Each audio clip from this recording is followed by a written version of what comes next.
தீராத வயிறு வலியா?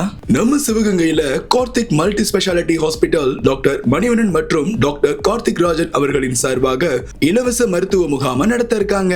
இந்த முகாம்ல வயிறு மற்றும் குடல் சம்பந்தமான அனைத்து நோய்களுக்கும் அறுவை சிகிச்சை, இரைப்பை மற்றும் குடல் நோய் நிபுணர் டாக்டர் பாலமுரளி MCH அவர்களும், மருத்துவ இரைப்பை குடல் நோய் நிபுணர் டாக்டர் ஜாவத் ஜியாவுதீன் DM அவர்களும் மருத்துவ ஆலோசனைகளையும் பரிசோதனைகளையும் இலவசமாக கொடுக்கிறாங்க. வயிறு மற்றும் குடல் சம்பந்தமான அனைத்து நோய்களுக்கும் அறுவை சிகிச்சைக்கான இலவச ஆலோசனை, இலவச பரிசோதனைகள், மருந்துகள் மூலம் சரி செய்ய சிறப்பு ஆலோசனைகள், இரைப்பை கேன்சர், பித்தப்பை கேன்சர் போன்ற கேன்சர் நோய்களுக்கும் ஆலோசனை மற்றும் சிகிச்சை இந்த முகாம்ல நடக்க இருக்குது. இந்த முகாம் வர ஞாயிறு ஜூலை 19 அன்னைக்கு காலை 9 மணில இருந்து 1 மணி வரைக்கும் நம்ம சிவகங்கை கார்த்திக் மல்டி ஸ்பெஷாலிட்டி ஹாஸ்பிட்டல்ல இலவசமா நடக்க இருக்குது. மக்களே, இந்த இலவச மருத்துவ முகாம்ல கலந்துக்கிட்டு உங்களுடைய ஆரோக்கியத்தை மேம்படுத்திக் கொள்ள Sivaganga Karthik multi speciality hospital சார்பாக அனைவரையும் அன்புடன் அழைக்கிறோம்.